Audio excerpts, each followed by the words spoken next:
Okay, so he just asked me if I was doing it again now, if I was starting at this point, making my short film, how long would I wait for funding? What would I, I mean, basically the landscape is pretty similar again now to how it was for me, because there's these little fluctuations, in particular in the film industry, where budgets come and kind of go. There was a big period in the late 90s where all the American companies like Miramax and everybody moved into the UK, got offices in London, and then when things went bad, they just pissed off back to America and left everyone high and dry, and it's and so you have to work within those undulations a bit in the film industry. I'm sure there's people out there that have got scripts in with people, things in development, projects that you're waiting on, dream projects. You've been sat on someone's shelf, you've been turned down for funding, you've maybe received some funding and then they've forced a producer on you, or they've forced a cameraman you didn't want, and I applied. One great example was I made a film called Where's the Money Ronnie, or I was trying to make a film called Where's the Money Ronnie, one of my very first short films, and I applied for some local funding in Nottingham, but I'm not. I basically left school a year early. I got no qualifications, so when it comes to filling out forms, writing synopsis of what I want to do, I'm quite shit at it really. I'd sort of go, the ideas just didn't. Some people are amazing at form filling, and it's like people, you see on websites about cameras. They can break down a camera. They can say it's better than this, but as a lot people always comment on these forums, at the end of the day, if it's good and it's 5% less resolution, no one's going to give a shit. It's got to be good first and foremost. Obviously, you want the best kit you can get and all of that, but I really suffered when I was starting out because I wasn't able to fill out forms in a way that so they read my application and just kind of went, that doesn't sound very good, and it didn't sound very good, and they gave the award to somebody else. It was about 15,000 quid, I think, at the time, which to me was like, I was living on the dole, so that was like millionaire stuff, and the guy that they gave my funding, the one I was applying for, the guy that got it, went to make a documentary in Nigeria and didn't come back. So he took the 15 grand and literally didn't return. And so I carried on making my film. I made it for about 200 quid, and I shot it on high 8, and I shot it on, literally boots high 8. At the lowest, I just got the cheapest stuff I could get, made the film anyway. And I was working as a volunteer in a film centre, and this guy used to let me edit on. I was working on high band machines, so it was literally crunch editing. There wasn't non-linear at the time, so when you made an edit, you were working through one edit at a time. You couldn't go back to the beginning and kind of go, I'm just going to change that, but you had to go back to the beginning and then carry on from there again. So it was really quite a different sort of setup, and it wasn't very liberating. And so I was making this film, and all the people that were in it came one night to this little edit suite, and they were all watching the film and laughing, and the guy that had given out the funding was walking up the corridor and heard these people laughing, and he looked through the window, and I didn't know he was there, and he watched the film that he'd rejected by me, that I'd gone off and made anyway, and he tapped on the window, and I come out and he said, look, I'm in a bit of a spot here, mate. He says, I know I rejected your film, I've just watched it through the window, it's brilliant. The guy who got the money that you would have got ran off. Would you pretend that I gave it to you, and I'll give you 2 grand to finish it? And I said, you bet, yeah, I'll do anything. Well, I can put titles on it, and he said, yeah, and so I helped him out of a spot. It got me, I knew I was going to get a TV slot on the sort of local TV station. It was like 11:30 at night, they were called First Cuts. And so I had to pretend that I'd had this fund, and and I did it, and in exchange I got some titles, I got an online and a sound mix, and that was the first time I'd ever done anything. I just used to either edit in camera or crunch it on these machines, and I suddenly got a chance to improve the sound, put some titles on, and then I entered it for a competition, and Stephen Woolley was one of the judges in this competition, and I got my mates are real shits for the wind-ups, and I come in one day into my office, and I'd sent this tape off about 6 weeks before, and there's a message on my answer phone, a really posh lady's voice, hello, I'm calling from New York on behalf of Stephen Woolley, and we've seen your short film and shown it to Liam Neeson, and I was going, who's this? And so there's a New York number to ring back, so I ring it back, and I'm expecting, gay prostitute line or something like that.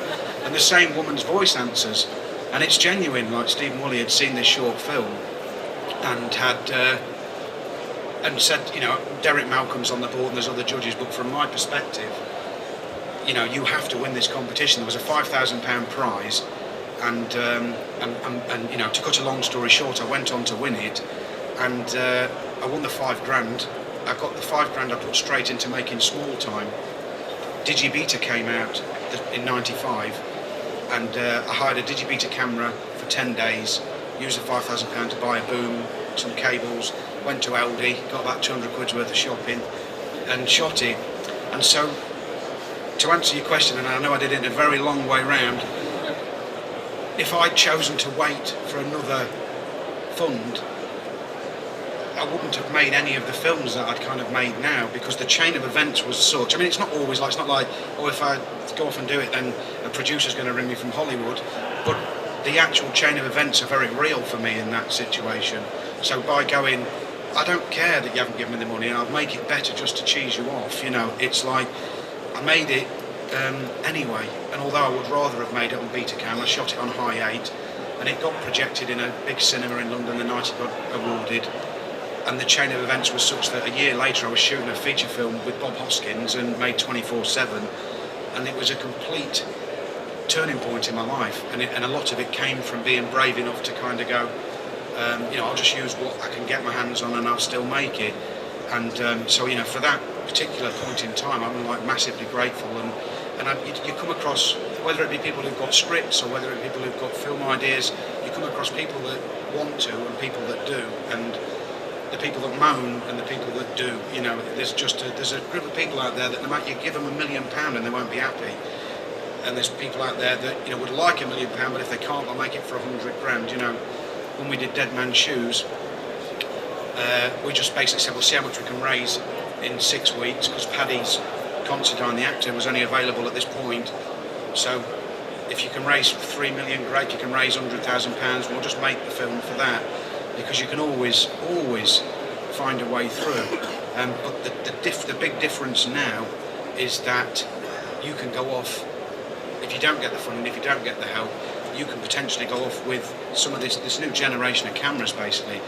And it isn't like Where's the Money Ronnie, where you know, it's got a very limited life because of the format that it's shot on. If you're shooting on these cameras that are available now, and you can get access to those, whether it be 5Ds or whatever, there's still that potential of a cinematic release everywhere, you know, that's the really exciting thing about now, is where, although it didn't stop me doing anything, those films do look very dated and do look, you know, whereas with what's going on now, and you look at the quality of stuff that's floating around that people are making without crews, by themselves, single-man shoots, some of it's breathtaking, and the format is really helping that, so.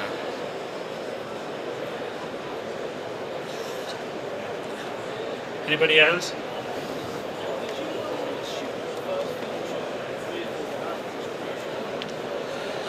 A chap just asked me if I shot my first feature film with or without distribution. I'd never had distribution in place on any of my films until Dead Man's Shoes.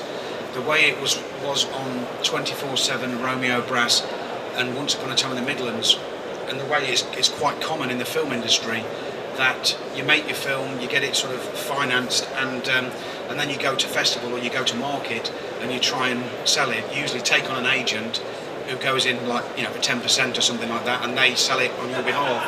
So if you're very unknown, you tend to take on an agent that maybe hasn't got a lot of swing, because obviously you're not that well known, and then if you're in that position like I was in the early days, it really comes down to your film. If people at festivals pick it up, I was going into festivals without a prayer, you know. I went to Venice, and obviously no one had heard of me, and I went to the Venice Film Festival, and it won the jury prize, and it went from being a black and white film that no one would touch with a barge pole to suddenly winning a jury prize. And the next day, people are dropping cards through your door. Have you got distribution? I'm interested for some. Because if they see, and all that matters to distributors, exhibitors, is if they see an audience watching something, that's living proof of what people will think of your work in some capacity. It's not like what everyone around the world's going to think, but if people are laughing their socks off through something or crying through, they can kind of. So in a way, no matter what they think, they may think something's abysmal, but if an audience tells them it's not, they'll still buy it. If they think something's amazing and an audience don't like it, they won't. They're not risk-taking people in the general sense of the thing. So I used to go out on a kind of guerrilla basis with every film and sell it and show it to people, but it always came down, no matter how well you spoke about your own work, it just came down to whether people liked it or not. And your track record becomes really important, because 24/7 didn't make any money. Romeo Brass made even less, and so then funding's like almost obliterated by the fact that you haven't made any money. And it wasn't until Dead Man's Shoes started to make a bit in the cinema, and then This Is England took off, and I think it sold like 1.3 million DVDs, that now all of a sudden all the doors are open, and because it's just number crunching. So as an artist, if you like, a director, I'm bound by my own fashionability. It's like if I'm in fashion, I can aim for the stars, and if I'm not in fashion, I have to make the Donkin Scorsese. It's kind of, I'm either making something for 30 grand, and I think this is what directors produce. Certain people have very unreal expectations of the market, and it's kind of like, if things are down, you have to learn how to go down with it and still make stuff. And sometimes, making something for a lower budget can actually be a really good thing, because having too much money and throwing too much money at problems and too much equipment can take away from the drama as well sometimes. So Dead Man's Shoes, we had 700,000, and I sort of said, look, let's forget cranes, let's forget jibs, track. I'm going to have a tripod and I'm going to have handheld. And it was such a simple decision, but it ends up becoming so effective, and it was a financial decision to start with. So I've always worked pretty much within the reality of the market at the time.